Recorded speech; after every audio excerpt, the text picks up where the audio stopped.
Assalamualaikum warahmatullahi wabarakatuh. Sebaik-baik umat adalah umat pilihan yang mempunyai sifat yang bagus. Para sahabat Nabi memiliki sifat-sifat baik tersebut, seperti Abu Bakar As-Siddiq, Ali bin Abi Thalib dan para sahabat lainnya. Dari sahabat Abu Hurairah radhiyallahu an berkata, Rasulullah Shallallahu alaihi wasallam bersabda, umat pilihanku adalah orang yang bersaksi bahwa sesungguhnya tiada Tuhan selain Allah, dan sesungguhnya Nabi Muhammad adalah utusan Allah. Tatkala mereka berbuat baik, maka mereka merasa bahagia. Tatkala mereka berbuat buruk, maka mereka memohon ampun. Tatkala mereka bepergian, maka mereka mengkasar sholat mereka dan membatalkan akan puasa mereka. Sesungguhnya, seburuk-buruk umatku adalah orang-orang yang dilahirkan di dalam kenikmatan. Diberi makan di dalam kenikmatan, keinginan mereka adalah berbagai macam makanan dan berbagai macam minuman. Tatkala mereka berbicara, maka mereka bermulut besar. Dan tatkala mereka berjalan, maka mereka angkuh. Celakalah bagi orang-orang yang menyeret-nyeret ujung pakaian. Orang-orang yang makan secara berlebihan dan orang-orang yang melantunkan syair-syair. Nabi Shallallahu alaihi wasallam memuji umatnya, yakni orang-orang yang hidup berdasarkan sifat ini dan mencela umat-umat lainnya. Seolah-olah beliau mendorong umatnya untuk melakukan taat dan istiqomah pada sifat itu.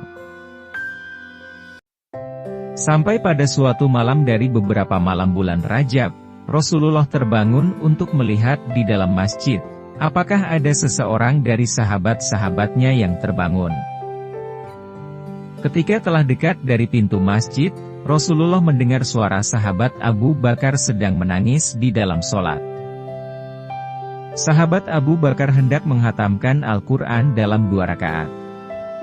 Namun ketika telah sampai pada ayat ini, yang artinya, sesungguhnya Allah telah membeli dari orang-orang mukmin diri dan harta mereka dengan memberikan surga untuk mereka, Quran Surat At-Taubah ayat 111. Maka menangislah sahabat Abu Bakar dengan tangisan sedih yang teramat.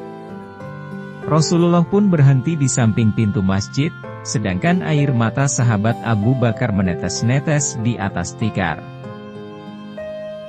Di sisi masjid, terdengarlah suara sahabat Ali bin Abi Thalib sedang menangis dengan suara yang keras, ia hendak menghatamkan Al-Quran dalam 2 rakaat. Namun ketika sampai pada ayat ini, yang artinya, katakanlah, apakah sama orang-orang yang mengetahui dengan orang-orang yang tidak mengetahui?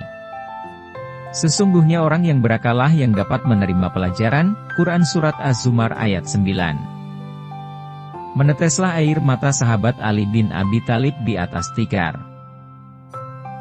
Di sisi lainnya di dalam masjid, sahabat Muadz bin Jabal radhiyallahu an sedang menangis dengan suara yang keras. Ia hendak menghatamkan Al-Quran di dalam sholat, kecuali ia hanya membaca separuh atau sepertiga Al-Quran. Kemudian ia mengawali surat lainnya secara berurutan, ia sedang menangis di dalam sholat dan air matanya menetes-netes di atas tikar. Sedangkan sahabat Bilal bin Rabah radhiyallahu an ada di pojok masjid melaksanakan sholat dan menangis. Menangislah Rasulullah Shallallahu alaihi wasallam bersama mereka. Lalu Rasulullah pulang ke rumahnya dalam keadaan bahagia, dan mereka tidak mengetahui kehadiran Nabi Shallallahu alaihi wasallam. Ketika pagi telah tiba, mereka datang ke masjid dan melaksanakan sholat fajar di belakang Nabi Shallallahu alaihi wasallam. Selesai sholat, Nabi pun menghadapkan wajahnya ke arah mereka, lalu bertanya dengan rasa bahagia, "Wahai Abu Bakar, mengapa kamu menangis pada ayat ini?" Yang artinya, sesungguhnya Allah telah membeli dari orang-orang mukmin diri dan harta mereka dengan memberikan surga untuk mereka. Quran Surat At-Taubah ayat 111. Sahabat Abu Bakar pun menjawab, "Bagaimana aku tidak menangis, sedangkan Allah Subhanahu wa Ta'ala telah berfirman, Aku telah membeli diri hamba-hambaku." Tatkala seorang budak memiliki cacat maka ia tidak akan dibeli, atau tampaklah cacatnya setelah pembelian, maka pembeli akan mengembalikannya. Jika aku mempunyai cacat ketika pembelian, atau tampak adanya cacat setelah pembelian, maka Allah Subhanahu wa Ta'ala akan mengembalikanku, lalu aku akan menjadi penghuni neraka, karena demikianlah aku menangis.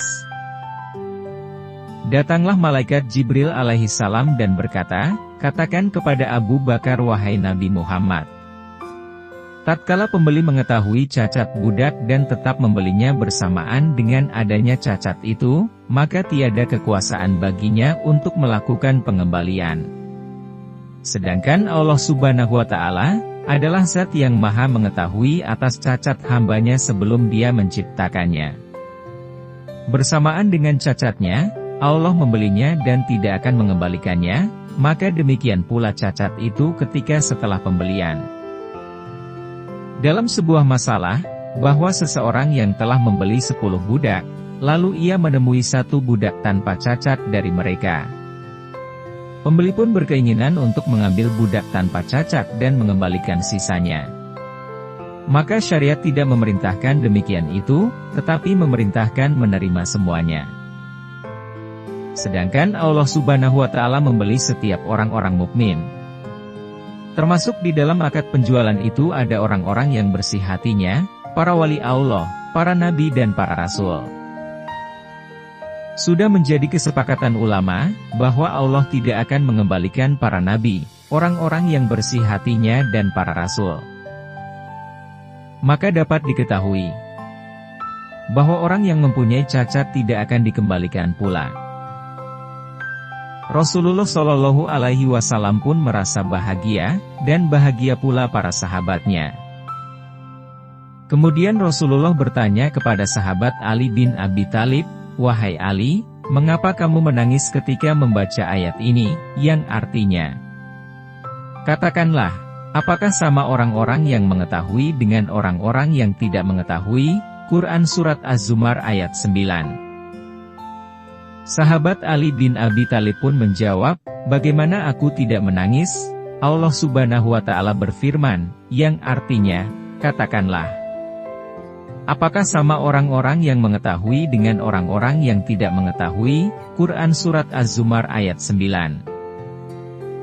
Bapak kami, yakni Nabi Adam alaihissalam adalah manusia yang paling mengetahui, dan Allah Subhanahu wa Ta'ala telah berfirman di dalam hak Nabi Adam, yang artinya, dan Dia mengajarkan kepada Adam nama-nama benda-benda seluruhnya. Quran Surat Al-Baqarah ayat 31.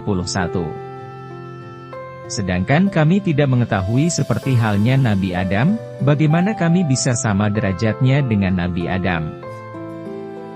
Datanglah malaikat Jibril dan berkata, katakan kepada Ali wahai Nabi Muhammad, makna ayat itu bukan seperti yang kamu kira, akan tetapi tidaklah sama di hari kiamat antara orang kafir dengan orang mukmin.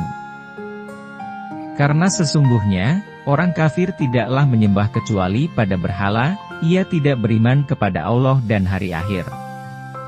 Sedangkan orang mukmin menyembah Allah dan mengatakan di setiap waktu dan masa, tiada Tuhan selain Allah, Nabi Muhammad adalah utusan Allah.